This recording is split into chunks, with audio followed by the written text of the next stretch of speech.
जीवन में ज्यादा रिश्ते होना जरूरी नहीं, पर जो रिश्ते हैं उसमें जीवन होना जरूरी है। जिंदगी की हर सुबह कुछ शर्तें लेकर आती है और हर शाम कुछ तजुर्बे देकर जाती है। तूफान भी आना जरूरी है जिंदगी में, तब जाकर पता चलता है कौन हाथ छुड़ाकर भागता है और कौन हाथ पकड़कर। सोच का ही फर्क होता है, वरना समस्याएं आपको कमजोर नहीं बल्कि मजबूत बनाने आती है। अकेले हो तो विचारों पर काबू रखो और सबके साथ हो तो जुबान पर काबू रखो। कोई भी रिश्ता अपनी मर्जी से नहीं जुड़ता, क्योंकि आपको कब कहां किससे मिलना है यह ऊपर वाला तय करता है। मान और सम्मान की लड़ाई में कभी अकेले रहना हो तो रह लेना, लेकिन किसी के सामने खुद को टूटने मत देना, क्योंकि जब खुद का सम्मान करोगे तभी दूसरों से सम्मान पाओगे।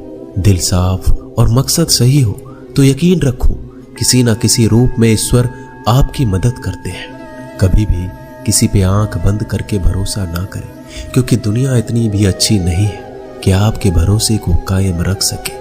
खत्म तो सब धीरे धीरे होता है, बस पता अचानक लगता है। मुश्किल वक्त दुनिया का सबसे बड़ा जादूगर है, क्योंकि वह एक पल में आपके चाहने वालों के चेहरे से नकाब हटा देता है। गलती जीवन का एक पन्ना है, लेकिन रिश्ता पूरी किताब है।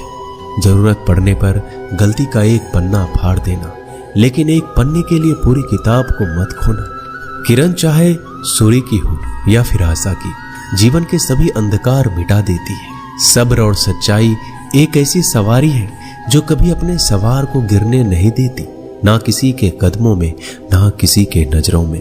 अकेले चलना और आगे बढ़ते रहना आसान नहीं होता, लेकिन अगर हार ना मानी जाए, अपने आप को धोखा ना दिया जाए, तो आखिर में एक बेहतरीन कामयाबी हासिल होकर ही रहती है।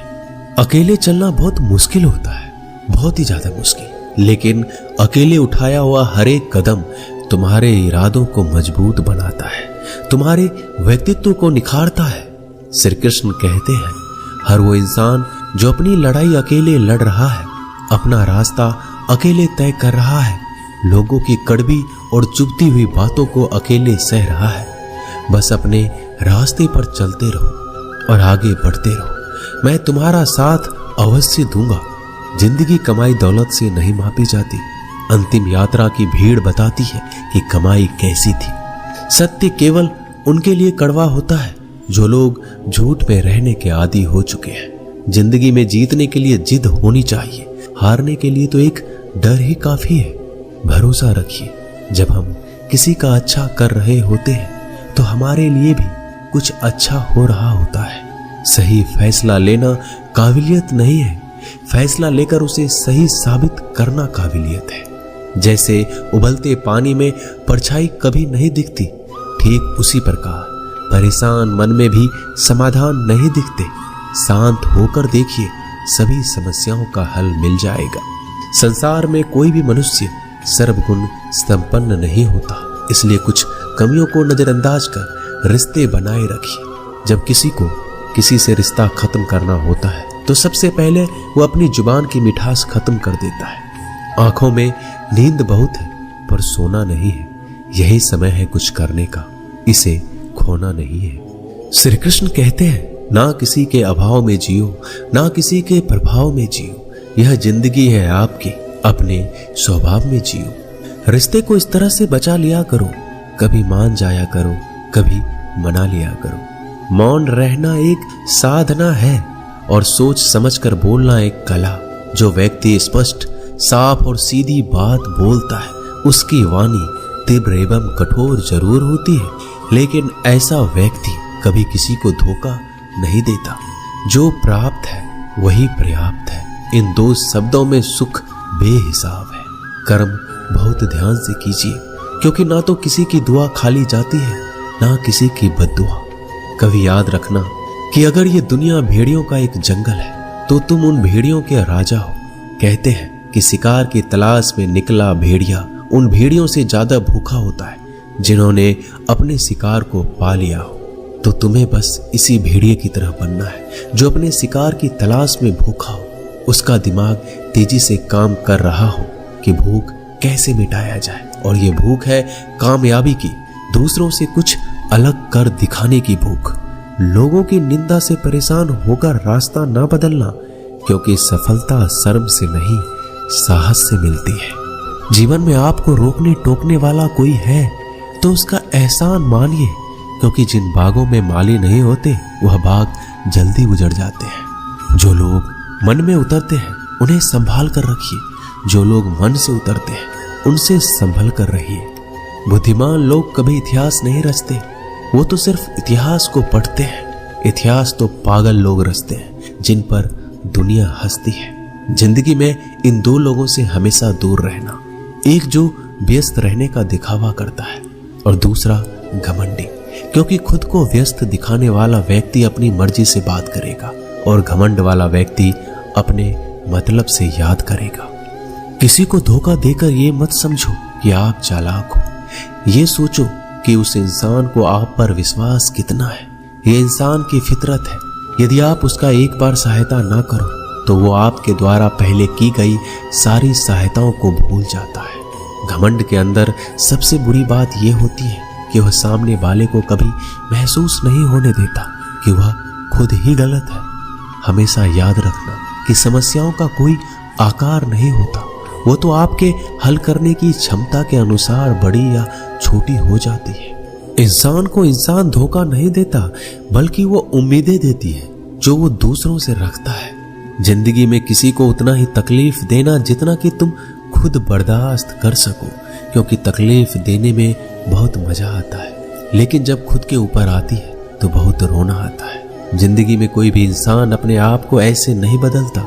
जिंदगी में कुछ ऐसे हादसे हो जाते हैं जो उस इंसान को बदलने पर मजबूर कर देते हैं। किसी के सामने गिड़गिड़ाने से ना तो इज्जत मिलती है और ना ही मोहब्बत। इसलिए अपने स्वाभिमान को हमेशा बनाए रखना। यदि आप में काबिलियत होगी तो वह खुद चलकर आपके सामने आएगा।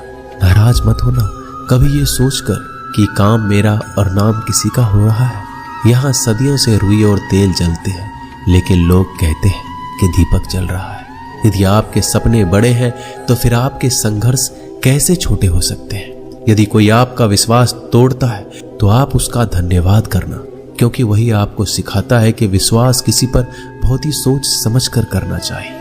यह इंसान बहुत ही खुदगर्ज है। जब किसी को पसंद करता है तो उसकी बुराई नहीं देखता, और जब किसी को नापसंद करता है तो उसकी अच्छाई नहीं देखता। जो दोगे वही लौट कर आएगा, फिर चाहे वह इज्जत हो या धोखा। दुआ कभी साथ नहीं छोड़ती और बद्दुआ कभी पीछा नहीं छोड़ती। डरिए मत कि हम गलती कर बैठे तो क्या होगा, क्योंकि गलतियों से ही तो सीखोगे। गलतियों से तो खुद का तजुर्बा आएगा। हारेंगे तो सीखेंगे और जीतेंगे तो सिखाएंगे। कई बार लोग कहते हैं कि मेरा तो समय ही खराब चल रहा है, मुझे समझ नहीं आता मैं क्या करूं, कैसे अपने बुरे समय को अच्छे समय में बदलूं। सच तो ये है, आपको एक चीज जो बुरे समय में जरूर करनी चाहिए और बहुत से लोग ये चीज करना छोड़ देते हैं। चलिए इसे समझते हैं इस कहानी के माध्यम से। एक बार एक बहुत ही गरीब किसान था। वह गरीब था, मेहनती था, खुश था। वह रोज सुबह उठकर भगवान से केवल 10 मिनट मंदिर में जाकर भगवान के आगे हाथ जोड़कर प्रार्थना करता था। उस किसान की पत्नी भी हर रोज किसान के साथ मंदिर जाती। प्रार्थना करके वो सारा दिन अपने खेतों में काम करता। उसका जीवन बहुत ही अच्छा चल रहा था। अपनी मेहनत की कमाई से वो कुछ ज्यादा नहीं कमा पाता था, लेकिन फिर भी जितना कमाता था उसमें से कुछ पैसे लोगों की भलाई में लगा देता था। एक बार उनके गांव में एक बीमारी फैल गई। किसान का इकलौता लड़का बहुत बीमार हो गया। किसान के गांव में इस बीमारी के इलाज के लिए कोई अच्छा डॉक्टर नहीं था। पास के शहर में उस लड़के को ले जाया गया। शहर के इस अस्पताल का इलाज बहुत ही महंगा था। उस बेचारे किसान के लिए अस्पताल की, डॉक्टर की फीस, दवाइयों का खर्चा आदि दे पाना बहुत मुश्किल था। किसान दिन प्रतिदिन हिम्मत हारता जा रहा था।